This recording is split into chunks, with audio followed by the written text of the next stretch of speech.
स्वागत है आप सभी का नई कहानी में। मेरा नाम मुकुल है।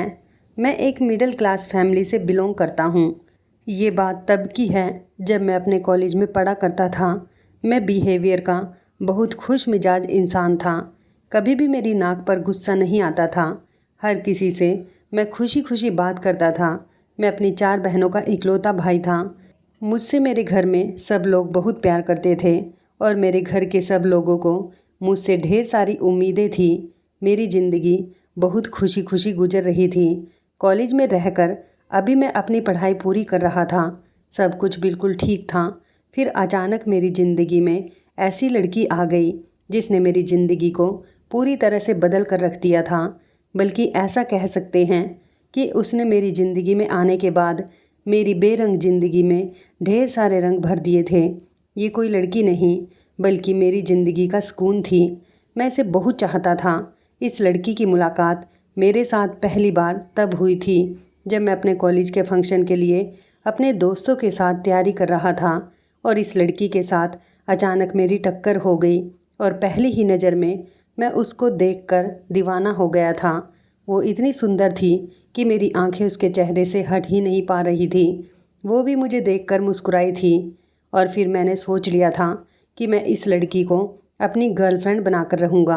मैंने पूरी तरह से कोशिश कर ली थी कि उसका मुझे कहीं से कॉन्टैक्ट नंबर मिल जाए और वो मुझसे बातचीत करने लगे। मैंने इस सब में कोशिश तो बहुत की थी और फिर फाइनली वो लड़की धीरे धीरे मुझे पसंद करने लगी थी। उसके बाद हम दोनों के बीच बातचीत शुरू हो गई थी। पहले तो मैंने उसके साथ दोस्तों की तरह बात करनी शुरू की थी और फिर धीरे धीरे मैंने उसे प्रपोज कर दिया था। उसने मुझे अपने दिल की ख्वाहिश जाहिर कर दी थी कि वो भी मुझे पसंद करती है और मुझसे प्यार करने लगी है। इस तरह हम दोनों ने एक दूसरे को अपनी फैमिली के बारे में भी बता दिया था। अभी हम दोनों ही पढ़ाई कर रहे थे, इसलिए हम दोनों की शादी का दूर दूर तक पता नहीं था। हम दोनों अपनी ज़िंदगी में बहुत ज़्यादा खुश थे। एक दूसरे के साथ घूमना फिरना, कॉलेज में एक साथ पढ़ाई करना, एक दूसरे के साथ फ़ोन पर ढेर सारी बातें करना और रात को चैटिंग करना, ऐसी बहुत सारी बातें थी जो हम दोनों को एक दूसरे के करीब लेकर जा रही थी। हम दोनों एक दूसरे से बहुत प्यार करने लगे थे। इस लड़की का नाम अंजलि था। अंजलि को किसी भी काम की ज़रूरत होती थी तो मैं उसका काम कर दिया करता था। कई बार तो उसने मुझसे अपने मोबाइल को रिचार्ज भी करवाया था। उसने मुझे बताया था कि वो एक गरीब फैमिली से बिलोंग करती है, इसलिए मैं उसकी छोटी बड़ी ज़रूरतों को पूरा करने के लिए हमेशा तैयार रहता था। कई बार मैंने उसको कुछ एक्सपेंसिव गिफ्ट भी दिए थे क्योंकि मेरे पापा की अच्छी कंपनी में जॉब लगी हुई थी। अभी तो मैं अपने पापा की कमाई पर ही डिपेंड था। अभी मैं कोई जॉब नहीं करता था, इसलिए मेरे पापा के पैसों से मेरा जो मन करता मैं अंजलि को दिया करता था। अंजलि भी मुझसे बहुत खुश रहती थी। कभी कभी तो ऐसा होता था कि अंजलि को कहीं जाना होता तो वो मुझे कॉल कर दिया करती थी और मैं अंजलि को पिक और ड्रॉप करने के लिए फ़ौरन तैयार रहता था।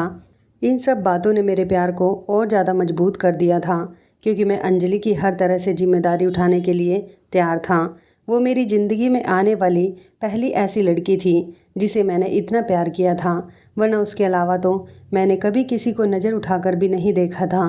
मैं उसकी सारी ख्वाहिशों को पूरी किया करता था। मुझसे जितना होता था मैं उसे खुश रखने की कोशिश करता था। इसी तरह काफ़ी सारा समय बीत गया था और धीरे धीरे हम दोनों के कॉलेज की पढ़ाई पूरी हो गई थी। मैंने सोच लिया था कि अब मैं अंजलि से शादी करने के लिए कहूँगा। मैं जानता था कि अंजलि भी मुझसे शादी करने के लिए बेचैन हो रही है और अब तो हम दोनों की पढ़ाई भी पूरी हो चुकी है और जाहिर सी बात है, माता पिता बेटियों की शादी के लिए बहुत फिक्रमंद होते हैं। वो चाहते हैं कि बेटियों की पढ़ाई पूरी होते ही जल्द से जल्द उनकी शादी हो जाए। इसलिए मैंने अंजलि से इस बारे में बात की थी और उससे कहा था कि मैं तुम्हारे साथ शादी करना चाहता हूँ। बताओ मैं तुम्हारे घर रिश्ता कब भेज दूँ? जब तुम कहोगी मैं अपने मम्मी पापा को तुम्हारे घर भेज दूँगा। अंजलि ने शादी की बात सुनकर कोई खास रिएक्शन नहीं दिए थे। ऐसा लग रहा था जैसे वो मेरी बात को इग्नोर कर रही हैं। मुझे अंजलि के ऐसे रिएक्शन पर बहुत गुस्सा आ रहा था क्योंकि मुझे उससे ऐसी उम्मीद बिल्कुल भी नहीं थी। मैं उसे जब भी शादी के लिए कहता वो मुझे टाल दिया करती थी। हर बार कहती थी कि अभी शादी की बात नहीं करते, क्योंकि अभी हम दोनों में से किसी की भी शादी नहीं हो रही। अभी हम दोनों सिर्फ़ और सिर्फ प्यार की बात करते हैं। जैसा चल रहा है ऐसा ही चलने दो। जब हमारे घर वाले खुद हमसे शादी के लिए कहेंगे, तब हम दोनों अपनी अपनी पसंद के बारे में उन्हें बता देंगे। प्यार की बातें करते करते अंजलि काफ़ी हद तक मुझे डिप्रेस्ड कर चुकी थी, और वो मुझसे जैसा कहा करती थी मैं वैसा कर लिया करता था।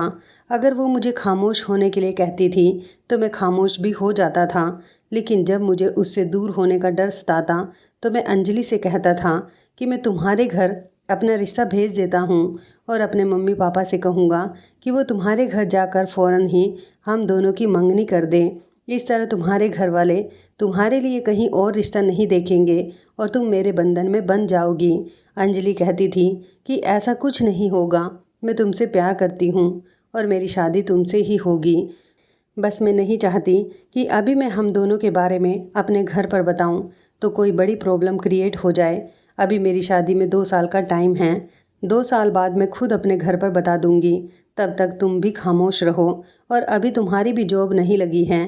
अगर मेरे घर वालों को पता चल गया कि अभी तुम्हारी जॉब नहीं लगी है तो वो किसी भी हाल में हम दोनों का रिश्ता नहीं करेंगे।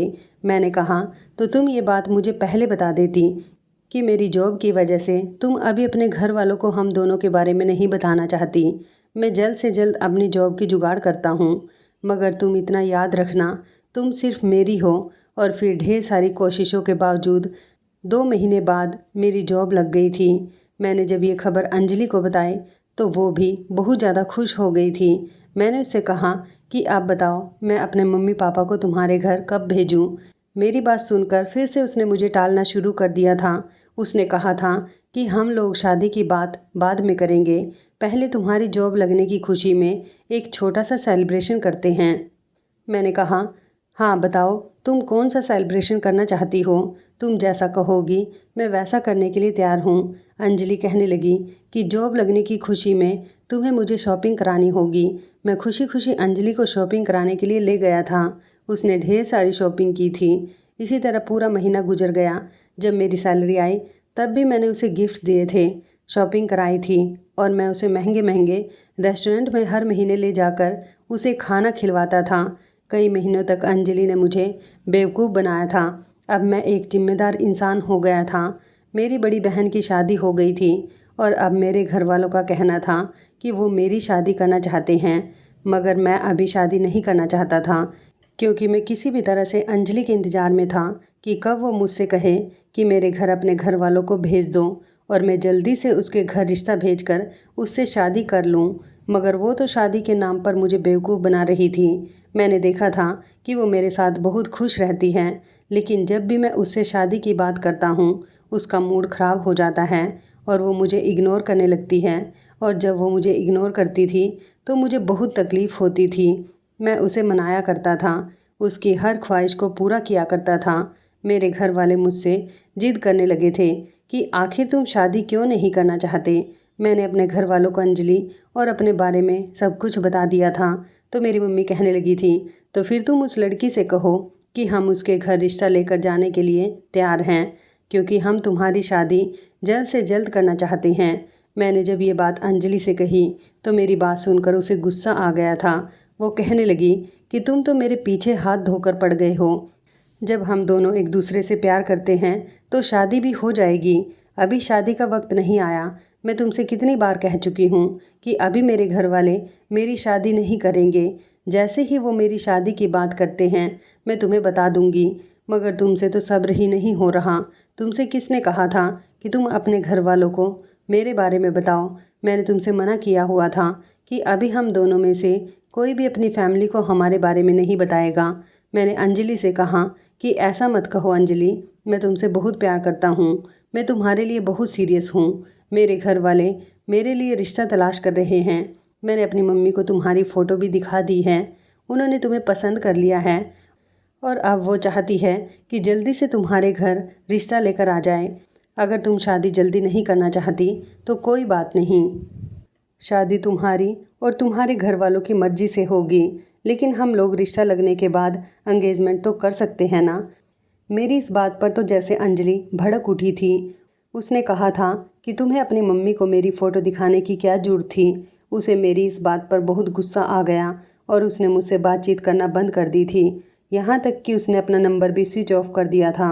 मैं नहीं जानता था कि अंजलि का घर कौन सा है, क्योंकि जब भी उसे कहीं जाना होता था वो कॉलेज वाले रास्ते पर आ जाती थी और हम दोनों वहीं से ही एक साथ जाया करते थे। अंजलि का नंबर ट्राई करते करते मैं थक चुका था। उसने तो मुझे हर तरफ से ब्लॉक कर दिया था। मेरी समझ नहीं आ रहा था कि मैं क्या करूं। आखिर ऐसी भी मैंने क्या गलत बात कह दी थी जिसका अंजलि को इतना बुरा लग गया था। मैं उससे प्यार करता था, इसलिए उसके दूर जाने से मुझे बहुत मुश्किल का सामना करना पड़ता था। उसके बारे में मुझे कुछ भी पता नहीं चल रहा था और ना ही मेरी उससे बात हो रही थी, इसलिए मैं बहुत परेशान रहने लगा था। एक दिन मैंने उसकी कॉलेज वाली एक दोस्त को कॉल करके कहा कि प्लीज़ तुम मेरी मदद करो, अंजलि के घर जाओ और उससे कहो कि वो मुझसे बात कर ले, या फिर तुम मुझे अंजलि के घर का एड्रेस दे दो। मैं खुद उसके घर जाकर उससे बात करके आता हूँ और उसके घर वालों को भी बता दूँगा कि हम दोनों एक दूसरे से प्यार करते हैं। मैंने जब उसके दोस्त को कॉल लगाकर ये सब कुछ कहा तो वो मेरी बात सुनकर ज़ोर ज़ोर से हंसने लगी। मैंने कहा, तुम क्यों हंस रही हो? मैंने कोई जोक नहीं मारा। तुम्हें मेरी मदद करनी है तो बताओ, वरना मेरी मोहब्बत पर हंसने का तुम्हें कोई हक नहीं बनता। मेरी बात सुनकर वो कहने लगी कि तुम्हें क्या लगता है कि अंजलि तुमसे प्यार करती है? बेवकूफ़ लड़के, वो तुमसे प्यार नहीं करती, बस तुम्हारा इस्तेमाल कर रही है। तुम तो हमेशा उसके ड्राइवर बने फिरते हो, उसकी हर ख्वाहिश को पूरा करते हो। वो जैसा कहती है तुम चुटकियों में कर देते हो। उसे ऐसे लड़कों की ही तो तलाश थी, और वो सिर्फ तुमसे ही बात नहीं करती बल्कि एक दो लड़कों से और बात करती है। वो करैक्टर की अच्छी नहीं है। वो तुमसे प्यार नहीं करती, बस उसने तुम्हें अपनी ज़रूरत के लिए अपना नौकर बनाकर रखा हुआ है जो झट से उसके सारे काम कर देता है। शायद उसका तुमसे मन भर गया होगा, इसलिए उसने तुमसे बात करनी बंद कर दी है। अब वो किसी और लड़के को फंसा लेगी। मैं तो कहती हूँ कि तुम उसे भूल जाओ, क्योंकि वो तुम्हारे काबिल नहीं है। वो एक मतलबी और झूठी लड़की है, जबकि तुम एक अच्छे परिवार के और शरीफ लड़के हो। मैं जानती हूँ कि तुम उसकी मोहब्बत में पागल हो गए हो। मैं तुम्हारी मदद ज़रूर कर देती, क्योंकि तुम उससे सच्चा प्यार करते हो, मगर मैं तुम्हारी मदद इसलिए नहीं कर सकती क्योंकि वो तुमसे सच्चा प्यार नहीं करती, बल्कि वो तुम्हें बेवकूफ़ बना रही है। ये तो उसका काम है, लड़कों को अपने प्यार के जाल में फंसाकर उनसे अपना काम निकलवाना। अगर वो भी तुम्हारे लिए सीरियस होती तो मैं ज़रूर तुम दोनों को मिलवाने के लिए पूरी कोशिश करती। अब उसकी तो न जाने कितने लड़कों से दोस्ती है। तुम्हारी ही तरह एक दो लड़के और उसे रिजेक्ट होने पर मुझे कॉल कर चुके हैं और कहते हैं कि हमारी बात उससे करवा दो, क्योंकि सब जानते हैं कि वो मेरी अच्छी दोस्त हैं। अब मैं ऐसे किस किस से उसकी बात करवाती? बस इतना समझ लो कि उसका तुमसे दिल भर गया। अब वो तुमसे कभी बात नहीं करेगी। मैंने उसे कहा कि तुम ये सब क्या कह रही हो? तुम मुझे अंजलि के खिलाफ भड़का रही हो। अंजलि ऐसी लड़की नहीं है। वो मुझसे बहुत प्यार करती है, बस वो मुझसे थोड़ा नाराज़ है, इसलिए उसने मुझसे बात करना बंद कर दिया। मेरी बात सुनकर वो लड़की कहने लगी, अगर तुम्हें मेरी बात का यकीन नहीं आता तो तुम ट्राई करके देख सकते हो कि वो तुम्हें अभी भी कांटेक्ट करने की कोशिश नहीं करेगी, और अगर वो तुमसे सच्ची मोहब्बत करने वाली लड़की होगी तो वो तुमसे बात भी करेगी और तुमसे शादी के लिए भी कहेगी। मैंने कहा, नहीं, तुम झूठ बोल रही हो, ऐसा नहीं हो सकता। वो कहने लगी, मैं तुम्हारी कोई मदद नहीं कर सकती। ये कहकर उसने फ़ोन बंद कर दिया था। मैं उस लड़की की बातें सुनकर एक तरह से सदमे में चला गया था। मेरी समझ नहीं आ रहा था कि मैं क्या करूं। क्या सच में अंजलि ने मुझे धोखा दिया था? वो सिर्फ मेरा इस्तेमाल कर रही थी? नहीं नहीं, ऐसा नहीं हो सकता। ये सदमा मैं बर्दाश्त नहीं कर सकूँगा। लेकिन फिर ऐसा ही हुआ था। मैंने हर तरह से अंजलि से बात करने की कोशिश की थी, मगर ना तो मेरी उससे बात हो सकती थी और ना मैं उससे मिल सका था। किसी ने मेरी कोई मदद नहीं की थी, और इस तरह कई महीने जब मैं अंजलि के लिए तड़पता रहा और वो वापस नहीं आई, तो मुझे यकीन आ गया था कि वो मुझे धोखा दे चुकी है। कई महीने इसी तरह से गुजर गए थे। मुझे अंजलि के बारे में कुछ पता नहीं चल रहा था, मगर ना जाने क्यों मेरे दिल में उसके लिए अभी भी मोहब्बत थी। मेरा दिल उसे बेवफा कहने पर तैयार नहीं हो रहा था, लेकिन मेरे सारे दोस्त मुझे यही कहते थे कि वो तुम्हें धोखा दे चुकी है, तुम्हें छोड़कर जा चुकी है। अगर उसे तुमसे मोहब्बत होती तो वो कभी भी ऐसा नहीं करती। मेरे घर वाले मुझसे शादी के लिए कहते तो अब मैं उनको साफ इनकार कर चुका था कि मुझे शादी नहीं करनी। जब मेरी मर्जी होगी तब मैं कर लूँगा। मेरे साथ कोई ज़ोर ज़बरदस्ती नहीं करेगा।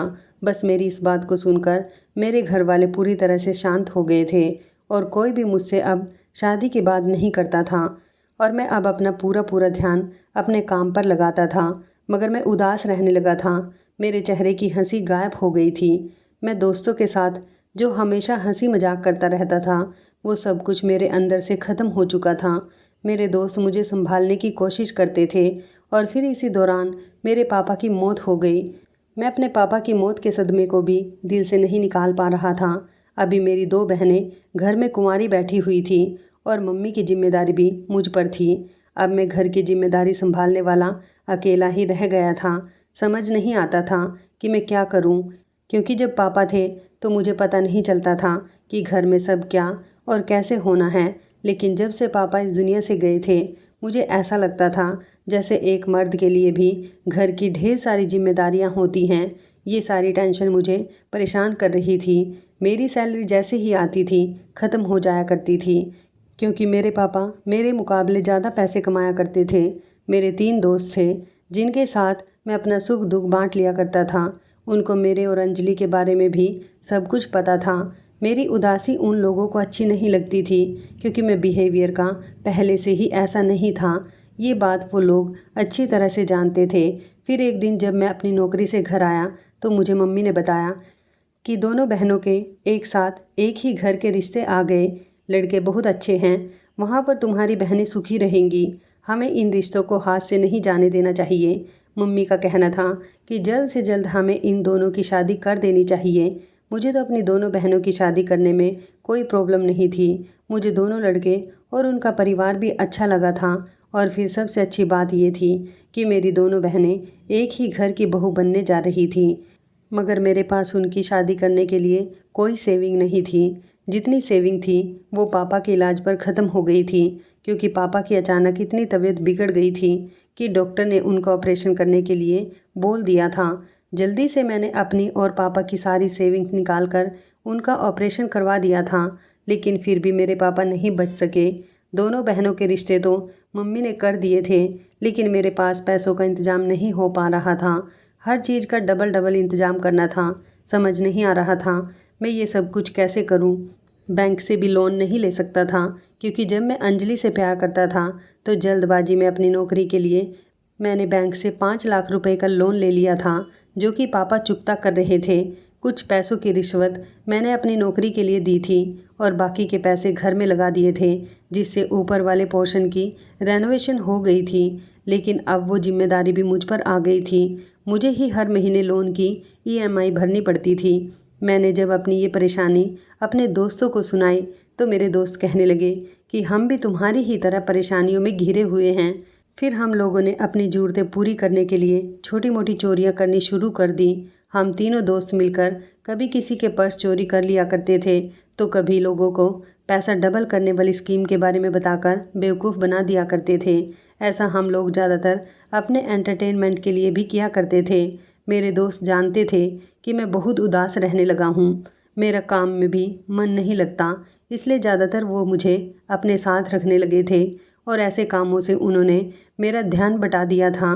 ऐसे काम करने से हम लोगों के पास इतने तो पैसे आ जाते थे कि हम अपने घर में सुकून से 2 वक्त की रोटी खा लिया करते थे। मगर अभी भी मुझे अपनी बहनों की शादी की टेंशन हो रही थी कि ना जाने इन दोनों की शादी कैसे होगी, क्योंकि अब पापा भी नहीं हैं। अब समझ आ रहा था कि पिता जब घर में होता है तो वो अकेला ही कितनी सारी जिम्मेदारियों को अपने सर पर उठा लेता है। अब मुझे कुछ भी करके अपनी बहनों की शादी करवानी थी। और मेरा एक दोस्त ऐसा भी था जो बहुत ज़्यादा गरीब था और उसे भी इन दिनों बहुत सारे पैसों की ज़रूरत पड़ रही थी। उसकी माँ बीमार थी और उसे अपनी माँ का इलाज करवाना था और उसके आगे पीछे भी कोई नहीं था। एक दिन हम सब लोग उदास बैठे हुए थे और हम लोगों ने प्लान बनाया, क्यों ना हम ये छोटी मोटी चोरियां छोड़कर किसी दिन बड़ी चोरी को अंजाम देते हैं और इस तरह हम लोग अपना ही अलग बिजनेस कर लेंगे। उसके बाद हमें ये गलत काम करने की ज़रूरत भी नहीं पड़ेगी। मैंने अपने दोस्त से कहा था कि तुम बिल्कुल सही कह रहे हो, क्योंकि हम गलत कामों में लग गए और हमें ये सारे काम नहीं करने चाहिए। बस एक बार हम लोग कहीं बड़ी जगह हाथ मार लेते हैं और उसके बाद अपने अपने काम धंधे अलग कर लेंगे और इज्जत से ईमानदारी से पैसा कमाएंगे। फिर हमें पकड़े जाने का भी डर नहीं होगा और सुकून से अपनी ज़रूरतों को पूरा कर सकेंगे। मगर ये काम कैसे हो सकता था? किसके यहाँ हम इतना बड़ा हाथ मारते? ये बात हमारी समझ नहीं आ रही थी। प्लान बनाकर तो हम लोग कुछ दिनों के लिए भूल गए थे। एक दिन मेरे एक दोस्त अनुज ने हम सब लोगों से एक साथ मिलने के लिए कहा। हम सब लोग एक साथ रात के टाइम पर मिले थे और फिर उसने हमें एक ऐसी खबर सुनाई जिसे सुनकर हम लोगों के कान खड़े हो गए थे। मेरा एक दोस्त एक ऐसी कंपनी में नौकरी करता था जहाँ पर एसी, कूलर, पंखे ही ठीक हुआ करते थे और कंपनी वाले अपनी कंपनी में लगे हुए इंजीनियर्स को उन लोगों के घर इन चीज़ों को रिपेयर करने के लिए भेजते थे। मेरा दोस्त भी यही काम किया करता था। अब की बार उसके पास एक डॉक्टर के घर से कॉल आई थी और ये डॉक्टर बहुत अमीर था। मेरे दोस्त ने कहा कि इस डॉक्टर के यहाँ मुझे कल एसी की रिपेयरिंग करने के लिए जाना है।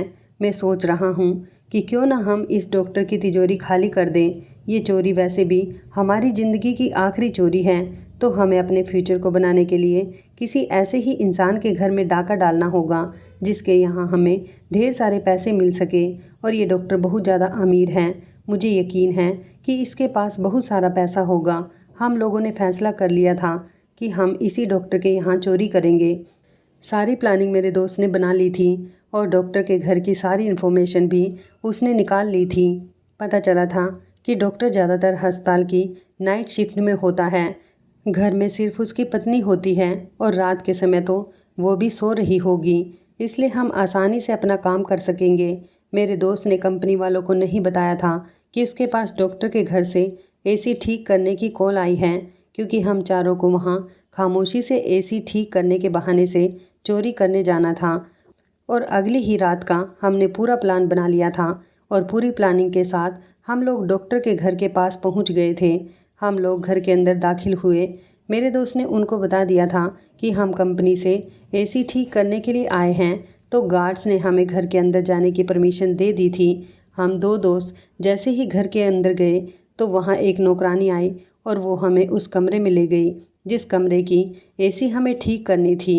और हमारा एक दोस्त पीछे के रास्ते से चोरी चुपके घर के अंदर घुसा था, क्योंकि हमें घर के लोगों पर नज़र रखनी थी और सबका ध्यान अपनी तरफ बटाना था। और मेरे दोस्त इस बात का फ़ायदा उठाकर चोरी करने वाले थे। अनुज और मैं एसी को ठीक करने में लग गए थे।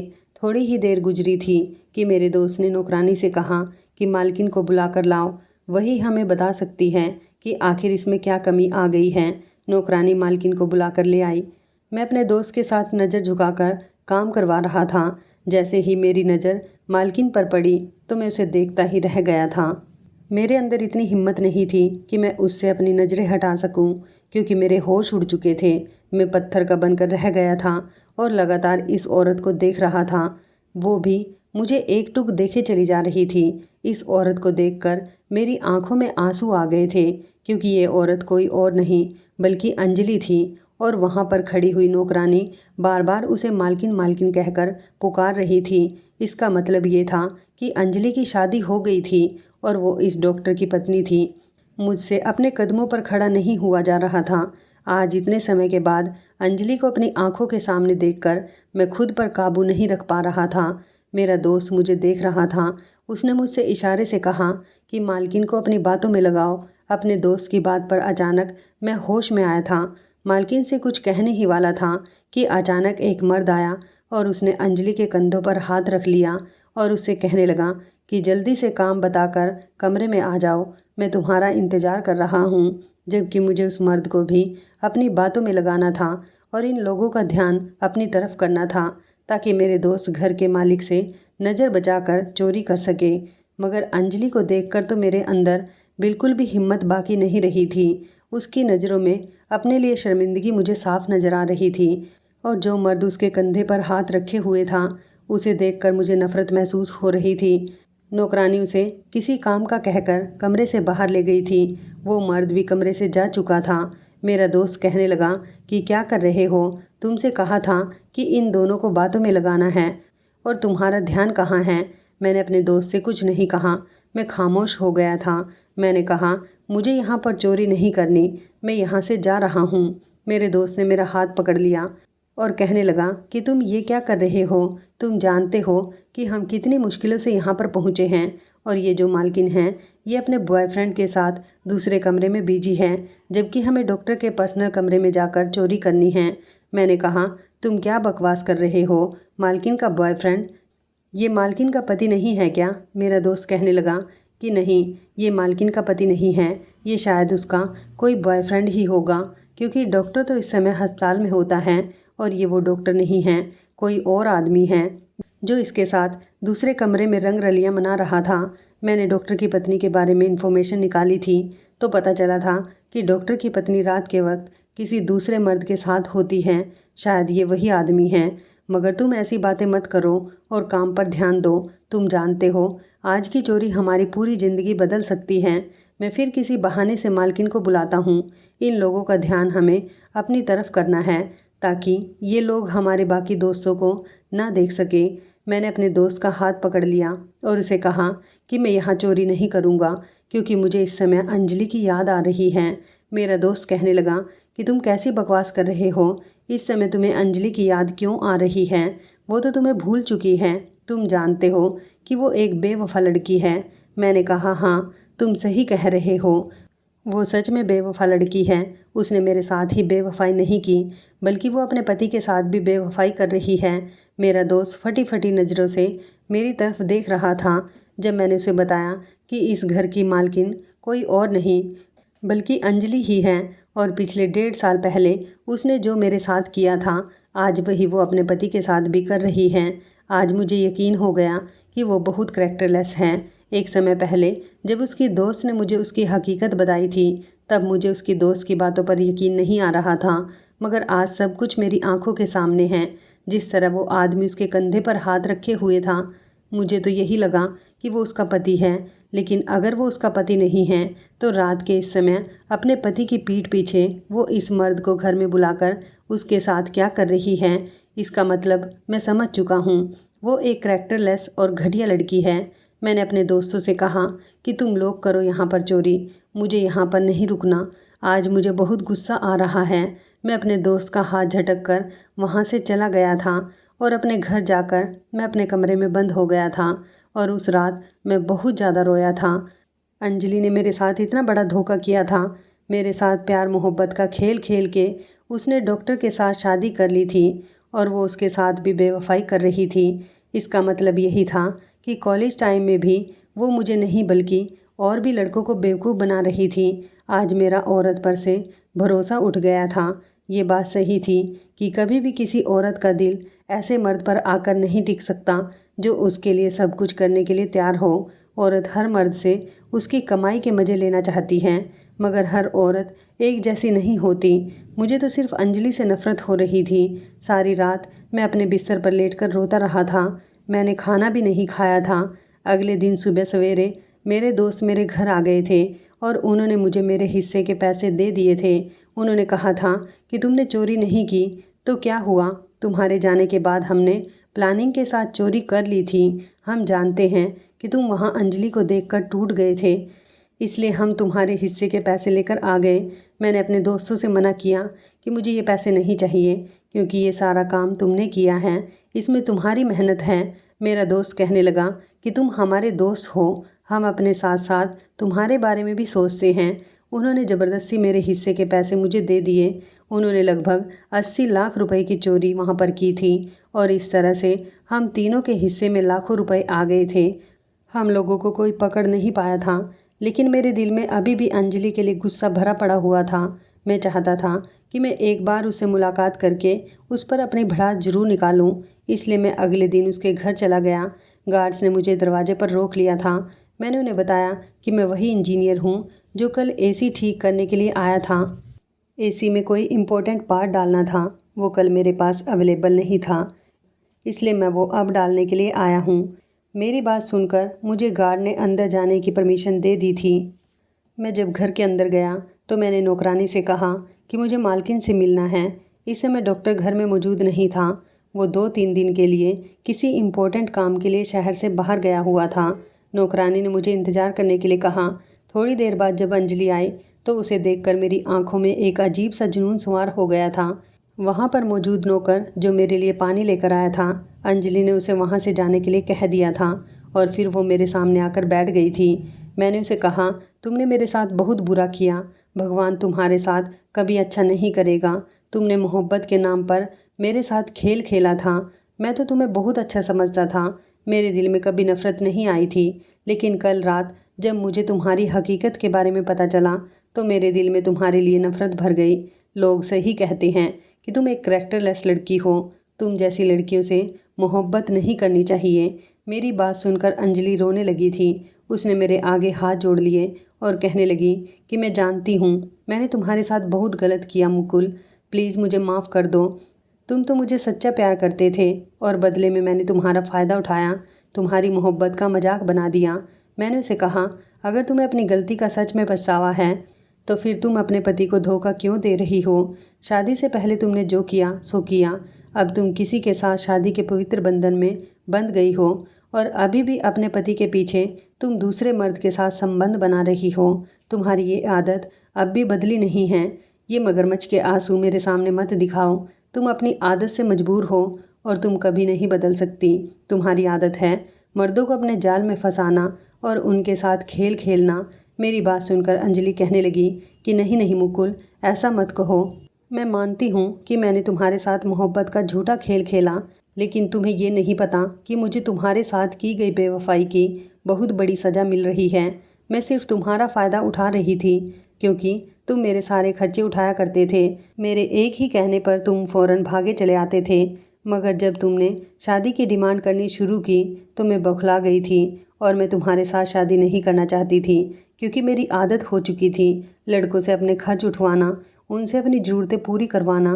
तुमसे पहले मैं कई लड़कों के साथ ऐसा कर चुकी थी, मगर सबसे ज़्यादा वक्त मैंने तुम्हारे साथ बिताया। तुमसे बात करने के दौरान मेरे घर इस डॉक्टर का रिश्ता आया था। मेरे पापा जानते थे कि ये डॉक्टर बहुत अमीर हैं और जब मुझे ये बात पता चली कि ये डॉक्टर अपने बड़े से बंगले में अकेला रहता है, इसकी बहुत सारी प्रॉपर्टी, बहुत सारा बैंक बैलेंस हैं, तो मैं इसकी दीवानी हो गई और अपने मम्मी पापा से कहा कि मैं यहीं पर शादी करना चाहती हूँ। इसलिए उन्होंने इस रिश्ते को एक्सेप्ट कर लिया और मैंने किसी तरह तुमसे अपना पीछा छुड़वा लिया। मैं शादी करके यहाँ आ गई थी। मुझे लगा था कि मैं इस घर में रानी बनकर रहूँगी क्योंकि मुझ जैसी गरीब लड़की को इस डॉक्टर ने पसंद कर लिया था। मगर शादी के बाद मुझे इस डॉक्टर की हकीकत के बारे में पता चला था कि इस इंसान को लड़कियों में नहीं बल्कि लड़कों में इंटरेस्ट है और ये गे है। इसके कुछ रिश्तेदार और दोस्त वगैरह इसकी यह बात अच्छी तरह से जानते हैं। उन लोगों ने इसे बदनाम करना शुरू कर दिया तो इसने मेरे साथ शादी कर ली। ये अपनी इस बात को छुपाना चाहता था और लोगों के सामने जाहिर करना चाहता था कि ये एक मर्द है। इसकी झूठी हकीकत सिर्फ एक तरीके से लोगों के सामने आ सकती थी कि अगर इसकी पत्नी प्रेग्नेंट हो जाए और बच्चा पैदा कर दे तो ये दुनिया वालों को बता सकता है कि ये कोई गे नहीं बल्कि मर्द है। मगर वो तो अपनी मर्दानगी मुझ पर नहीं दिखा सकता। मगर उसने अपने जानने वाले को मेरी इज्जत के साथ खेलने के लिए भेजना शुरू कर दिया। वो खुद तो रात को नाइट शिफ्ट पर चला जाता है, लेकिन उस आदमी को रात के समय मेरे साथ गलत काम करने के लिए भेज देता है ताकि मैं प्रेग्नेंट होने के बाद बच्चे को जन्म दूं और दुनिया को लगे कि ये बच्चा इस डॉक्टर का ही है। इस तरह इसकी मर्दानगी का सबूत दुनिया वालों के सामने आ जाएगा और लोग जो उसे गे कहकर उसका मजाक बनाते हैं, लोग ऐसा करना भी बंद कर देंगे। मैं तो समझती थी कि शादी के बाद मुझे मेरे पति से मोहब्बत मिलेगी, मगर ऐसा कुछ भी नहीं हुआ। जो शादी से पहले मैंने दूसरों के साथ किया था वही सब कुछ मुझे शादी के बाद भुगतना पड़ा। मैं आज भी कई मर्दों की हवस का शिकार हो चुकी हूँ। मेरी शादी को काफ़ी समय होने वाला है, मगर मैं माँ नहीं बन सकी। मेरा पति अलग अलग आदमियों को मेरे पास भेजता है जो मेरी इज्जत के साथ खेलते हैं। कल रात तुम्हें देखकर मैं भी अपने बीते हुए कल में पहुंच गई थी और मुझे सब कुछ याद आने लगा था। मुझे तुम्हारी मोहब्बत का तब एहसास हुआ था जब यहाँ आने के बाद मुझ पर जुल्म होने लगे। मुझे नए नए मर्दों की मोहब्बत पाने का बहुत शौक़ था और देखो शादी के बाद मेरे साथ ऐसा ही हुआ। मेरा पति नए नए मर्द लाकर मेरे सामने खड़ा कर देता है और मुझे उनके साथ रात बितानी पड़ती है। अपने पति के होते हुए मैं एक घिनौना काम करती हूँ, सिर्फ़ और सिर्फ अपने पति की वजह से। और अगर मैं ऐसा नहीं करूँगी तो मेरा पति कहता है कि वो मुझे जान से मार देगा। यही वजह थी कि उसने मुझ जैसी गरीब लड़की के साथ शादी की थी। अंजलि मेरे पैर पकड़कर फूट फूट कर रोने लगी। मैंने उसे संभाल कर अपने सामने बैठने के लिए कहा। उसने अपने आंसू पोंछे और कहने लगी कि मैं जानती हूँ कल रात तुमने और तुम्हारे दोस्तों ने यहाँ पर चोरी की है। तुम तो यहाँ से चले गए थे, मगर बाकी का काम तुम्हारे दोस्तों ने पूरा कर दिया था। मैंने इस बारे में किसी को कुछ नहीं बताया। मेरे पति के पास इतना पैसा है कि घर से 80 लाख क्या, अगर सारे भी चोरी हो गए तो उसे कोई फ़र्क नहीं पड़ेगा। और अगर मेरे पति ने उन पैसों के बारे में मुझसे पूछताछ की तो मैं तुम पर ये तुम्हारे दोस्तों पर कोई इल्ज़ाम नहीं आने दूंगी। कह दूंगी कि वो पैसे मुझसे खर्च हो गए या मैं कहीं पर रख कर भूल गई। अंजलि की बात सुनकर मैं दंग रह गया था कि वो ये सब जानती थी। हम लोगों ने चोरी की है। मैंने अंजलि से कहा, तुम ये सब कुछ क्यों बर्दाश्त कर रही हो? अगर तुम्हारा पति ऐसा करता है तो तुम उसे छोड़ क्यों नहीं देती? अंजलि कहने लगी कि मैं अपने पति को छोड़ दूँ, चाहूँ तो अभी जाकर पुलिस को सब कुछ अपने पति के बारे में बता दूँ, मगर मैं ऐसा जानबूझकर नहीं करती, क्योंकि ये सब कुछ मेरी सज़ा है। ये वही सज़ा है जिसमें मैंने तुम्हारा दिल दुखाया था, तुम्हारे साथ बेवफाई की थी, तुम्हारे साथ धोखा किया था। मुझे माफ़ कर दो मुकुल, मैं अपनी गलती पर बहुत शर्मिंदा हूँ। मुझे मेरी सज़ा मिल चुकी है। बस तुम मुझे और बद्दुआ मत देना, क्योंकि अगर इसके आगे मेरे साथ कुछ गलत होता है तो वो अब मैं सहन नहीं कर सकूँगी। मगर मैं तुमसे प्यार करती हूँ। मुझे तुम्हारी मोहब्बत का बहुत एहसास होता है कि काश मुझे मौका मिल जाए कि मैं अपनी मोहब्बत तुम्हारे सामने जाहिर कर सकूं और तुम्हारी मोहब्बत की कदर कर सकूं, मगर ऐसा नहीं हो सकता। ये कहकर वो ज़ोर ज़ोर से रोने लगी थी। अंजलि को देखकर मेरा दिल पिघलने लगा था। उसकी हालत देखकर मुझे उस पर तरस आ रहा था। मेरी आंखों में आंसू आ गए थे और मैंने अंजलि से कहा कि तुम्हारा पति तुम्हारे साथ बहुत गलत कर रहा है, तुम्हें मेरे साथ चलना होगा, पुलिस में जाकर उसके खिलाफ कंप्लेंट दर्ज करानी होगी। अंजलि कहने लगी कि मैं ऐसा नहीं कर सकती, इसको छोड़ने के बाद मैं कहाँ जाऊँगी? मेरे घर वाले मुझे एक्सेप्ट नहीं करेंगे। वो तो गरीब लोग हैं, पहले भी मेरी किसी ख्वाहिश को पूरा नहीं करते थे, अब तो वो अपनी तलाकशुदा बेटी को अपने घर में बिल्कुल भी बर्दाश्त नहीं कर सकेंगे। शायद इसी गरीबी ने मुझे लालची बना दिया था। मैंने कहा, मैं तुम्हें अपनाऊंगा, तुम्हारे साथ शादी करूंगा। अगर अब की बार तुम मेरे साथ बेवफाई ना करो तो मैं तुम्हें दुनिया की सारी खुशियाँ दूंगा। अंजलि कहने लगी कि तुमने सोच भी कैसे लिया? कितनी बड़ी सज़ा भुगतने के बाद भी मैं तुम्हें दोबारा से धोखा दे सकती हूँ। मैंने कहा, तो फिर अभी चलो मेरे साथ, हम दोनों पुलिस स्टेशन चलते हैं। पहले तो अंजलि काफ़ी देर तक सोच विचार करती रही और फिर उसके बाद वो मेरे साथ पुलिस स्टेशन चली गई। वहाँ जाने के बाद अंजलि ने अपने पति के नाम की रिपोर्ट दर्ज करवा दी। 2 दिन बाद जैसे ही अंजलि का पति घर आया तो अंजलि के पति को अरेस्ट कर लिया गया था और सबूत के तौर पर अंजलि का मेडिकल चेकअप करवाया गया था, जिसमें ये बात साफ जाहिर हो रही थी कि अंजलि के साथ गलत काम सिर्फ एक मर्द ने नहीं बल्कि काफ़ी सारे मर्दों ने किया था और ऐसा सिर्फ उसके पति ने करवाया था। अंजलि ने जो अपने पति पर आरोप लगाए थे वो सब मेडिकल की रिपोर्ट आने के बाद क्लियर हो गए थे। इस तरह उसके पति को लंबी सज़ा हो गई थी। अंजलि ने अपने पति से डिवोर्स ले ली थी और फिर मैं उसे अपने साथ घर ले आया था। मेरी मम्मी ने उसे मेरी खुशी के खातिर एक्सेप्ट कर लिया था। जो पैसे मेरे दोस्तों ने अंजलि के घर से चोरी किए थे, हम दोस्तों ने उन पैसों से अलग अलग अपने बिजनेस स्टार्ट कर लिए थे। मैंने अपने पैसों से एक बड़ा सा कंप्यूटर इंस्टीट्यूट खोल लिया था, जहाँ पर मैंने ढेर सारे कंप्यूटर रखे थे और मैंने लोगों को कंप्यूटर सिखाने का काम शुरू कर दिया था। मेरे पास काफ़ी सारे लोग कंप्यूटर सीखने के लिए आते थे।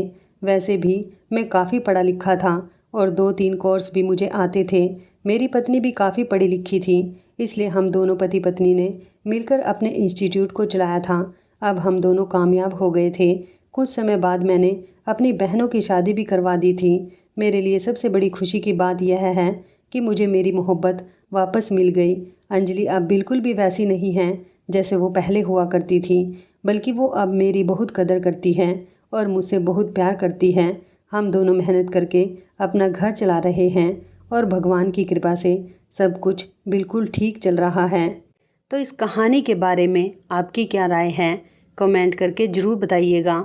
दोस्तों, आपको हमारी ये कहानी कैसी लगी, आप हमें कमेंट बॉक्स में ज़रूर बताएं। यदि आपके पास भी ऐसी कोई प्यारी सी कहानी है या फिर ऐसी कोई कहानी जिससे कुछ शिक्षा मिले, तो आप हमारे साथ उसको ज़रूर शेयर करें। दोस्तों, यदि आपको हमारी ये वीडियो अच्छी लगे तो आप हमारी इस वीडियो को लाइक शेयर ज़रूर करें और ऐसी ही दिल को छू लेने वाली प्रेरणादायक कहानियाँ सुनने के लिए हमारे चैनल को भी सब्सक्राइब करें। यदि आप हमें फेसबुक पर देख रहे हैं तो आप हमारे फेसबुक पेज को लाइक और फॉलो ज़रूर करें। तो दोस्तों, फिर मिलते हैं ऐसी ही ज़बरदस्त कहानी या टिप्स के साथ नई वीडियो में। तब तक के लिए धन्यवाद। आप सभी अपना ख्याल रखना। आपका दिन शुभ व मंगलमय हो।